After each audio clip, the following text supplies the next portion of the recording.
de ictericia neonatal. A ver, pacientitos ictéricos se han visto, ¿no? ¿Qué pueden decir de eso? A ver.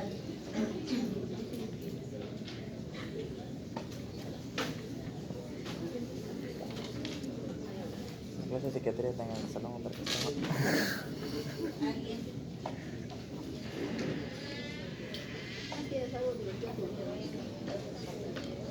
Uy, qué mal.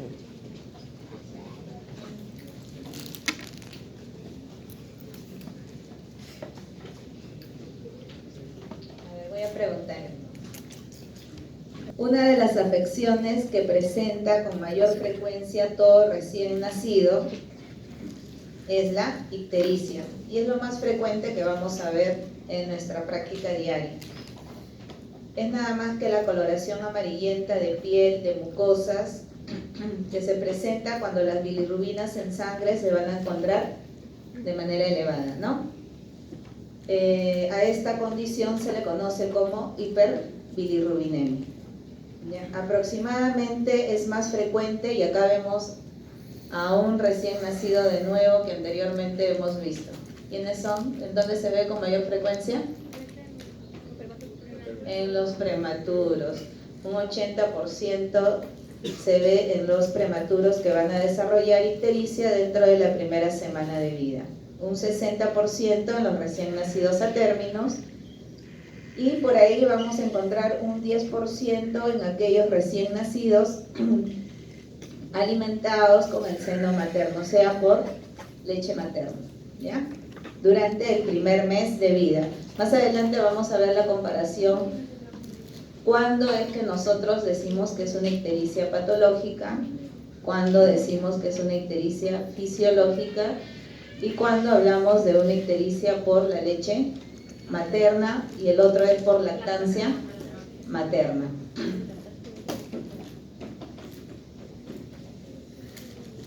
Acá también nos menciona que la mayoría de los recién nacidos presentan una condición conocida como ictericia fisiológica, la cual generalmente va a ser inofensiva, ¿no? ¿Cuándo hablamos de ictericia fisiológica? Después de las 24 horas. Eso es muy importante también para ustedes que reconozcan, ¿no? La ictericia patológica va a estar dentro de las 24 horas. Posterior a ello podemos pensar que puede ser una ictericia fisiológica, descartando otros factores predisponentes en ese recién nacido, como por ejemplo, a ver, ¿qué otras patologías me puede dar ictericia? ¿Qué es lo que, o sea, yo veo ya tiene 2 días y medio de vida y lo veo que está con un tinte amarillento hasta abdomen inferior?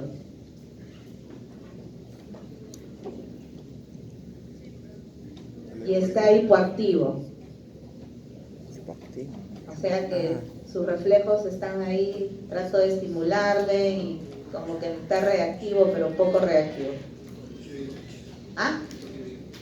Ya, tendría que sospechar en hipotiroidismo, pero hipotiroidismo hay otras cosas más, ¿no? Por ahí no hay alza térmica, pero no regula muy bien la temperatura. Lo primero que tengo que pensar es mamá con infección urinaria en el tercer trimestre. A ver, más datos. Sepsis. Entonces yo tendría que pensar y descartar que mi niño no esté infectado. ¿Ya?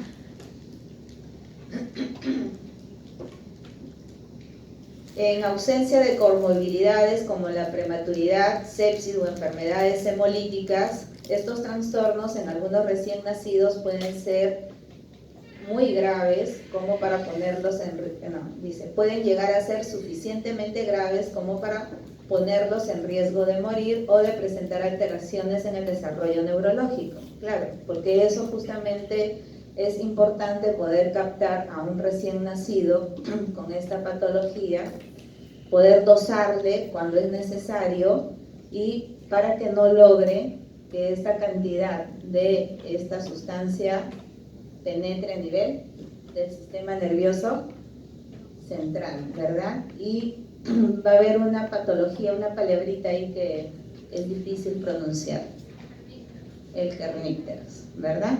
Que va a traer entonces complicaciones a nivel del desarrollo psicomotor, ¿verdad? Para más adelante. Entonces, estas 4 definiciones, importante reconocerlo. ¿Qué es una ictericia neonatal? La ictericia en sí es un signo clínico porque yo lo voy a observar a mi examen físico.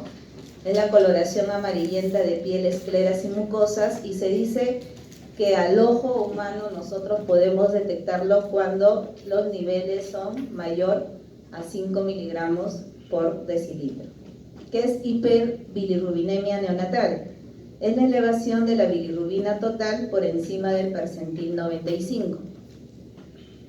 Ahora, ¿cuándo hablamos de bilirrubina directa aumentada?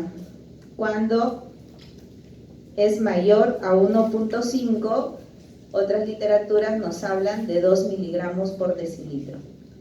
¿No? Cuando nosotros dosamos las bilirrubinas siempre se solicita pues bilirrubinas totales y bilirrubinas fraccionadas. Entonces ahí el laboratorio nos da bilirrubina total, supongamos 12, abajo nos coloca bilirrubinas directas y bilirrubinas indirectas, ¿no? Entonces yo tengo no solamente que observar mis valores de bilirrubinas directas, sino también tengo que observar la fracción a predominio de quién está esas bilirrubinas, directa o indirecta. Y de acuerdo a eso y a mi fisiopatología que debo de saber, yo diré, si es indirecta, es entonces por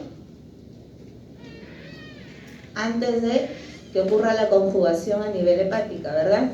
Entonces, ¿qué es lo que va a haber antes ahí? Lo más frecuente que mencionó una de sus compañeras por incompatibilidad, ¿qué es lo que va a haber? Hemólisis, ¿verdad? Y cuando es directa va a haber otras patologías que lo vamos a mencionar. Entonces, por eso es muy importante no solamente ver mis valores totales, sino también a predominio de quién, indirecto o directo. Cuando hablo que es hiperbilirrubinemia, o sea, bilirrubina total aumentada, a predominio directo, quiere decir que se conjugó, ¿verdad? Entonces, cuando estas cifras son mayor a 1.5 o a 2, lo normal es que sea menor de esa cantidad. ¿Sí entendieron, no?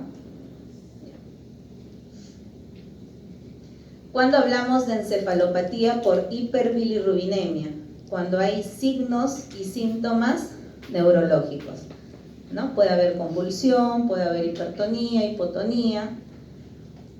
Cuando hablamos del kernípteros, cuando hay impregnación de la bilirrubina a nivel de los núcleos basales del cerebro.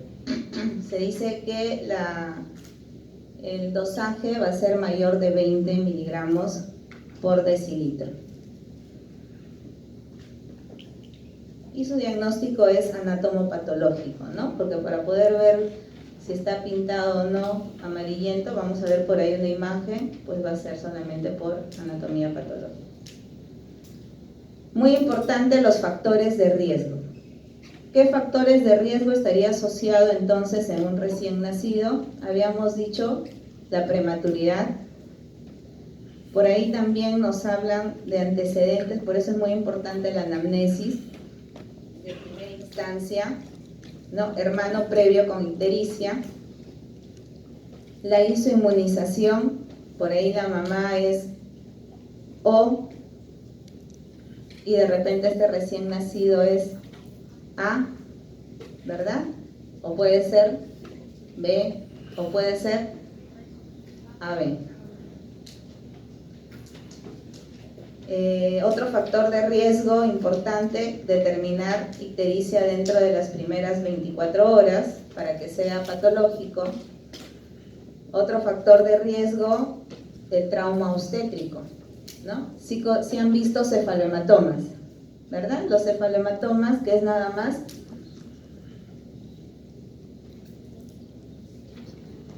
¿qué es? Por ahí veo que están así.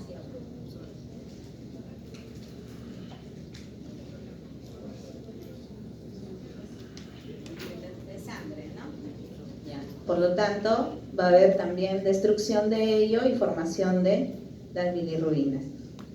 Entonces, pacientito con cefalohematoma también es un factor de riesgo para que presente ictericia.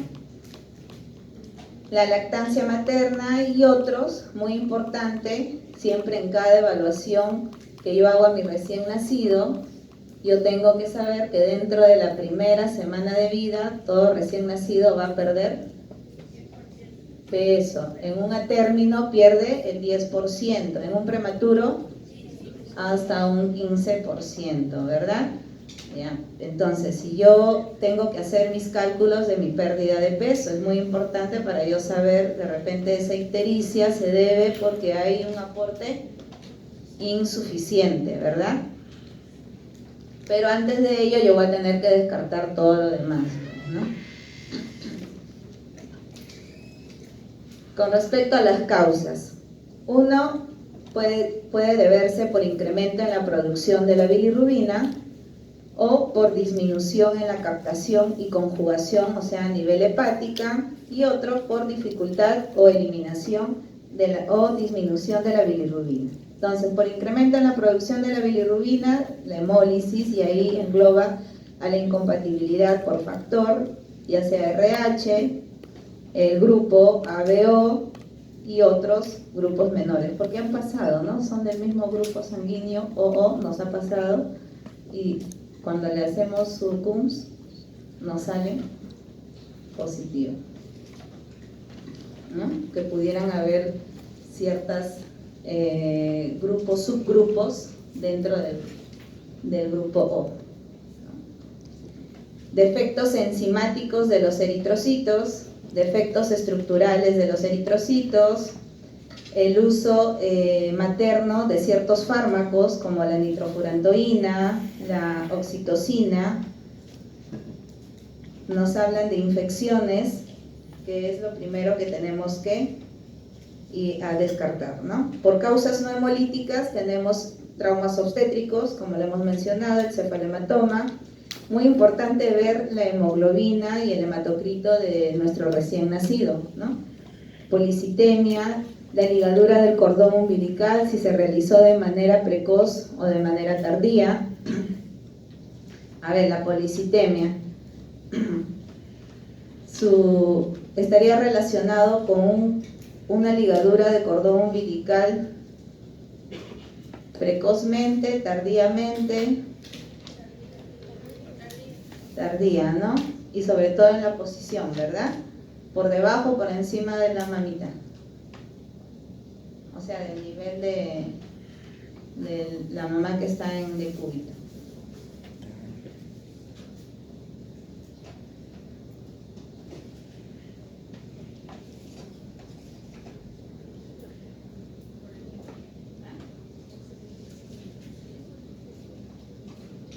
Aparte de que es muy importante cuando los ginecólogos reciben al recién nacido, ustedes van a ver, ¿no? Lo reciben y tratan de que sea en la misma posición prácticamente de la mamá, porque si yo lo alzo demasiado, la presión, todo del bebé a través del cordón va a ir a la mamá. Y si lo bajo, igual, ¿no?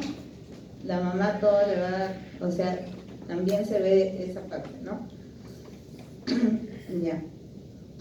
Disminución de la captación y conjugación hepática. Tenemos ictericia fisiológica, el síndrome de Gilbert, el de Crigler-Najjar, el hipotiroidismo, que por ahí lo mencionó nuestro compañero, y la ictericia por leche materna. Dificultad o eliminación disminuida de la bilirrubina. Tenemos infecciones a nivel hepático, que palpemos de repente una hepatomegalia, obstrucción biliar, a niveles metabólicos como la fibrosis quística, anomalías cromosómicas relacionadas con el síndrome de Turner, el síndrome de Down, muy importante, y el uso, bueno, de drogas, ¿no? Como la rifampicina, eritromicina, el alcohol, acetaminofén y esteroides.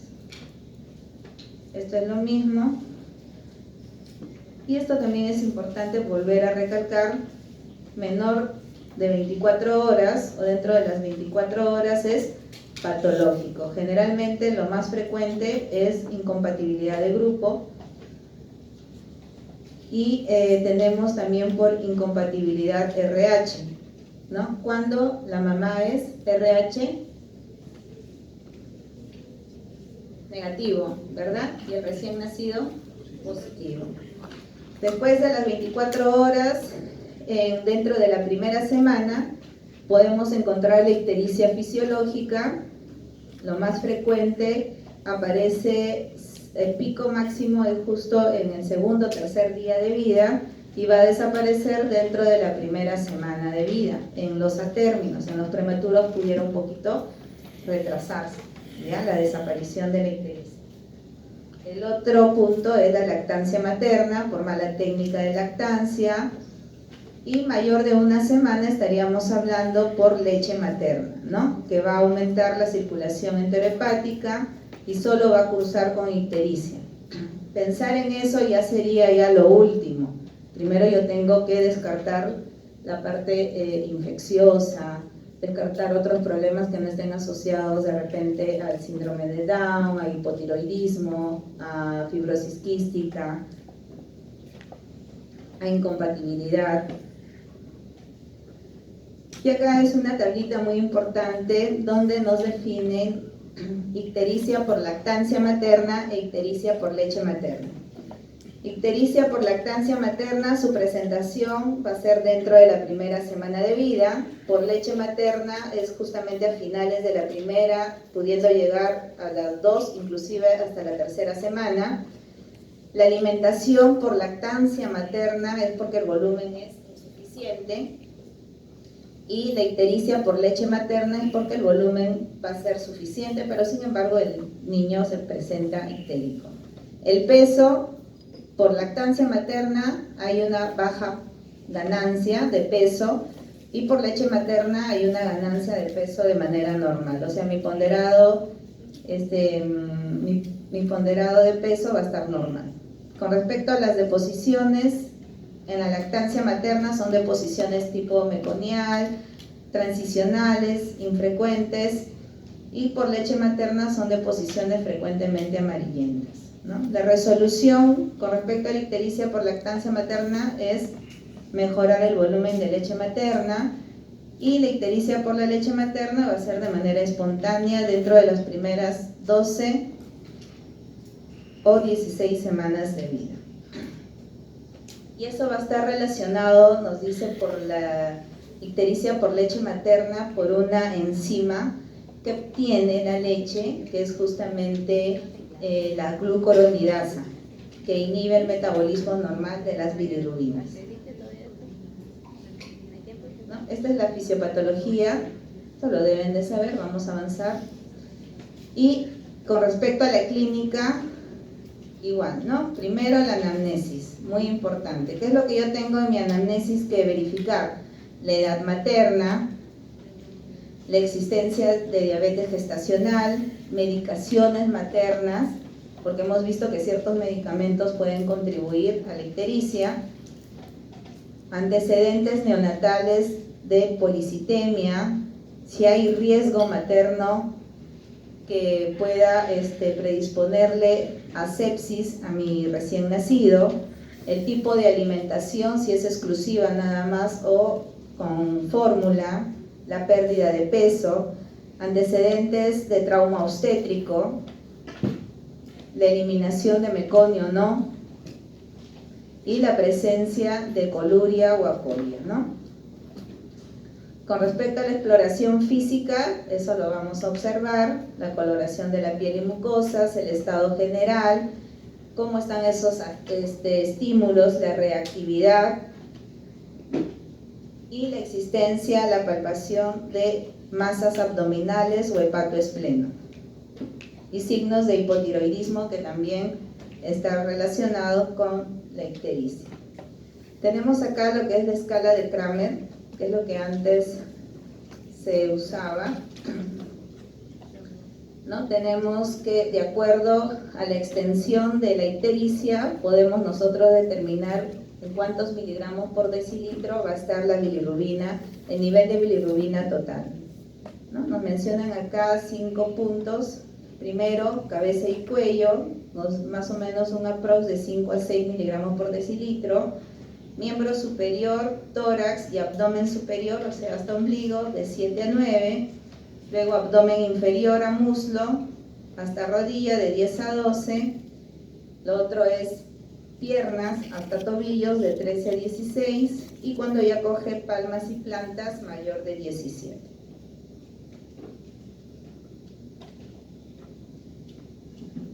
Bueno, acá la clínica nos habla sobre la encefalopatía bilirrubínica, ¿no? Habíamos dicho que va a traer como consecuencia el retraso mental, alteraciones a nivel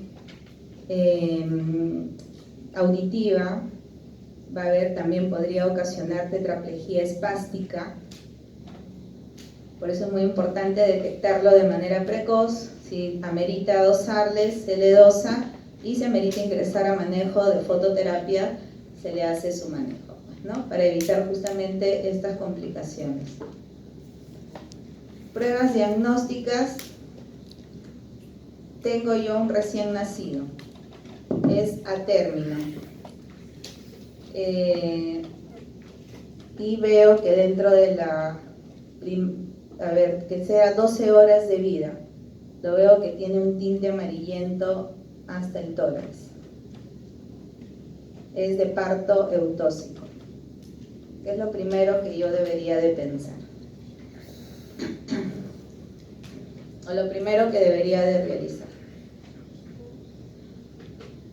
Solamente lo he visto.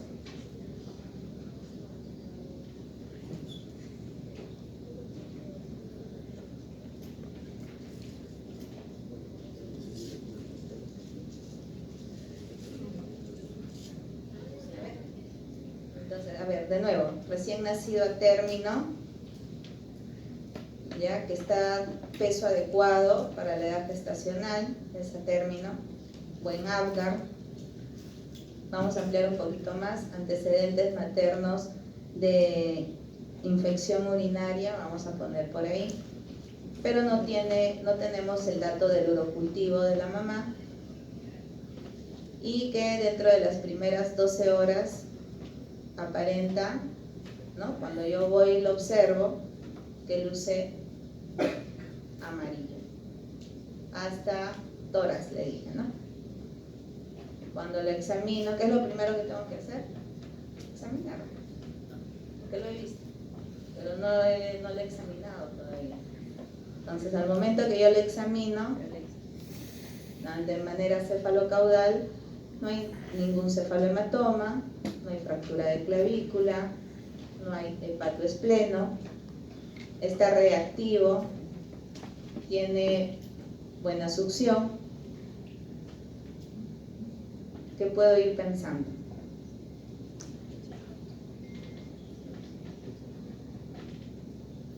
¿Podría pensar en sepsis?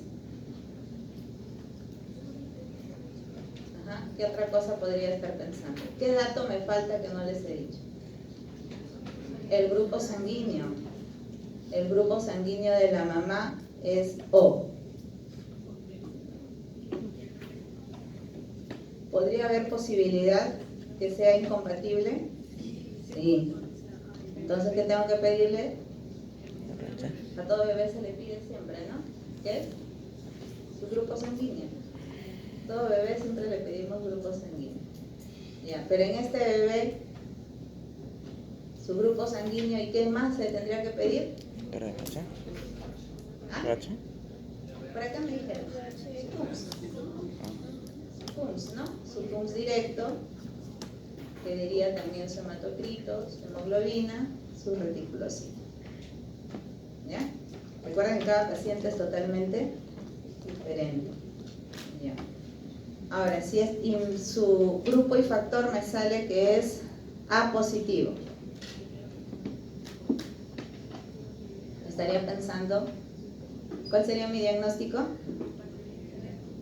Incompatibilidad de grupo OA, ¿verdad? Y mi test de Coombs me salió negativo. incompatibilidad de grupo, o A, sin isoinmunización. Si me sale positivo, con isoinmunización.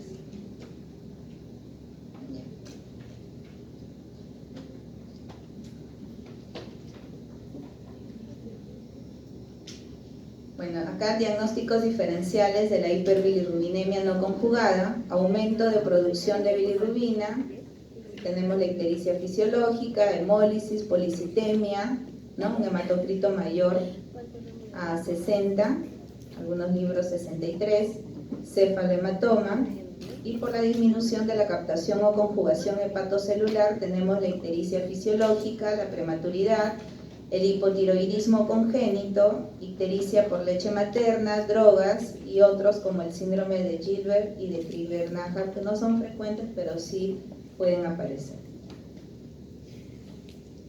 Por obstrucción de la vía biliar, atresia biliar, quiste de colédoco, el síndrome de Alaguille, por defectos de la síntesis o transporte de ácidos biliares, y por enfermedades hepáticas, metabólicas y afecciones sistémicas, ¿no? Dentro de ellos el TOR, ¿verdad?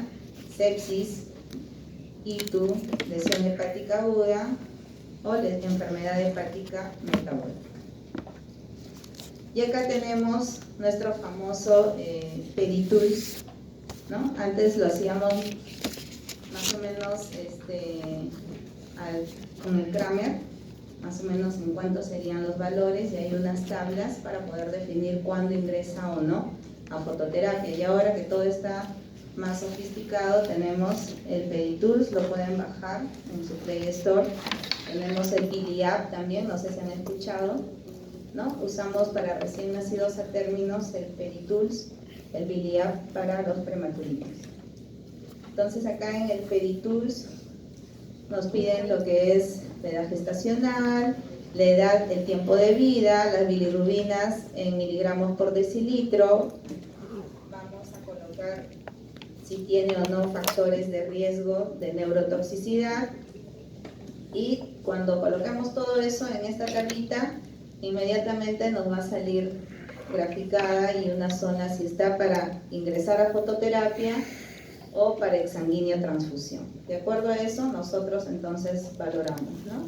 De repente, para el ingreso a fototerapia es de 17 y los valores que yo le dosé a mi paciente es de 13. Estaría por debajo para ingresar a foto. Entonces diría que mis valores de bilirrubinas totales están por debajo de fototerapia, ¿no? Entonces no ingresaría. Pero si hay un diferencial de 3 a más, sí. Por ejemplo, que sea 17 y esté en 15. Hay un diferencial de 2, ¿no? Entonces ahí sí ingresaría.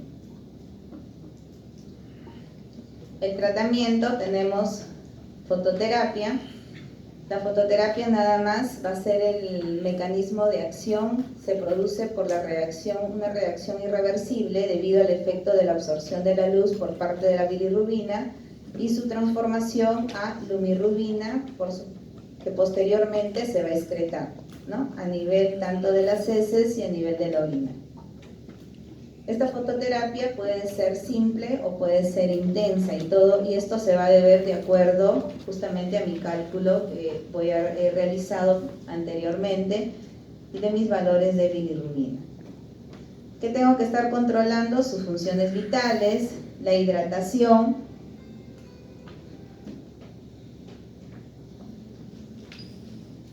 vigilar posibles efectos secundarios de este tratamiento, ¿no?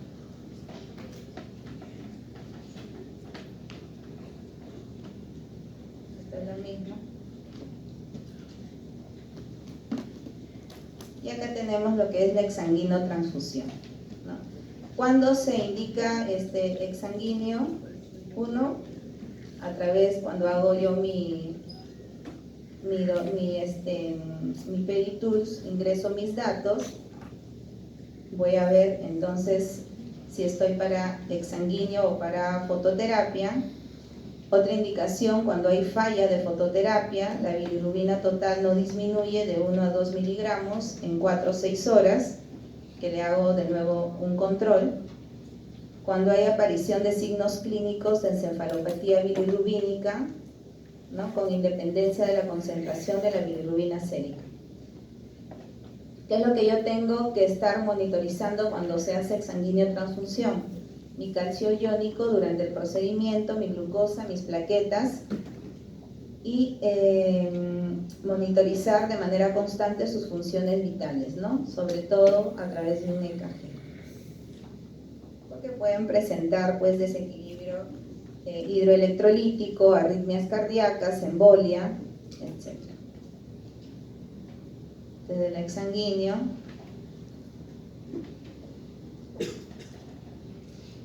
Complicaciones de la hiperbilirrubinemia, ¿no? Los valores que nos mencionan de hiperbilirrubinemia severa va a ser mayor a 25 miligramos por decilitro. Generalmente lo vamos a ver en recién nacidos mayor o igual a 35 semanas.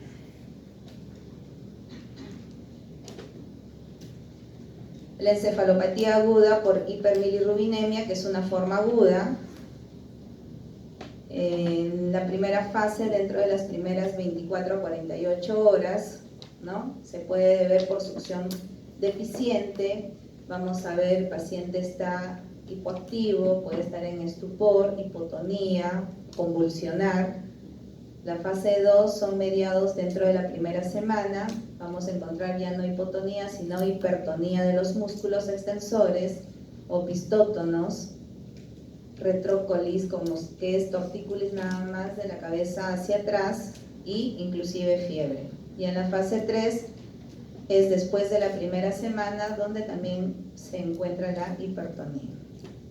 Esa es encefalopatía aguda por hiperbilirrubinemia. Y acá lo que tenemos es el perníptero, ¿no? De manera anatomopatológica vemos cómo se va a teñir de una coloración amarillenta a nivel del tronco del encéfalo, los núcleos y ganglios basales.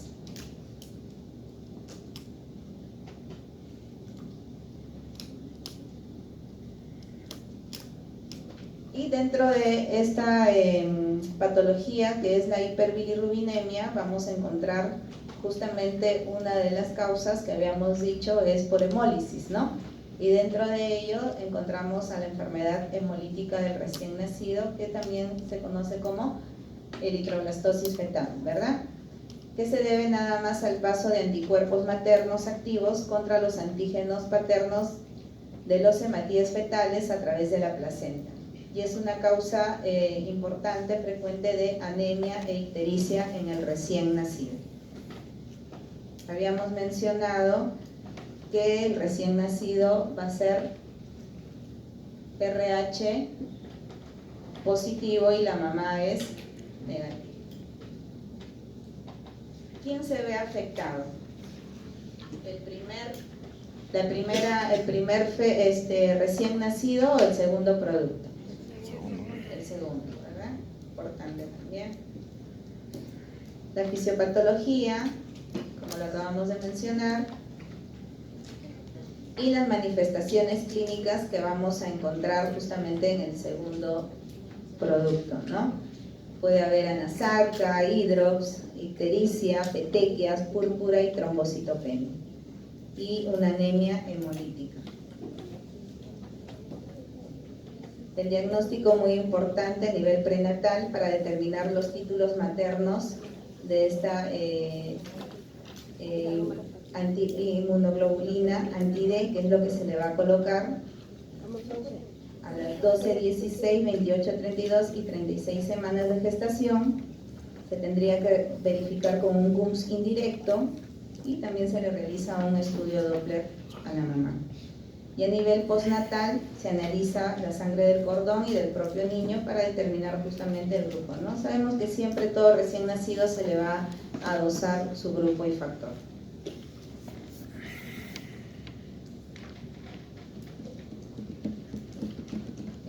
Otra enfermedad, acá dentro de las enfermedades hemolíticas del recién nacido tenemos la incompatibilidad de grupo ABO, que ya lo hemos mencionado.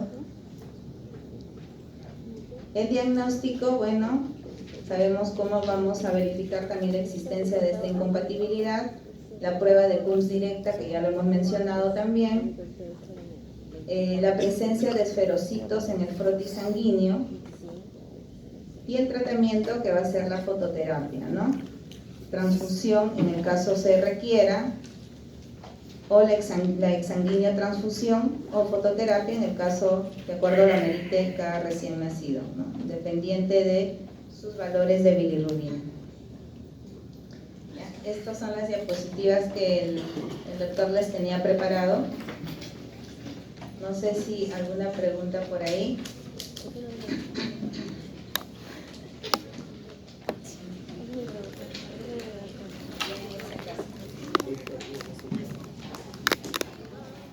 Saluden, gente.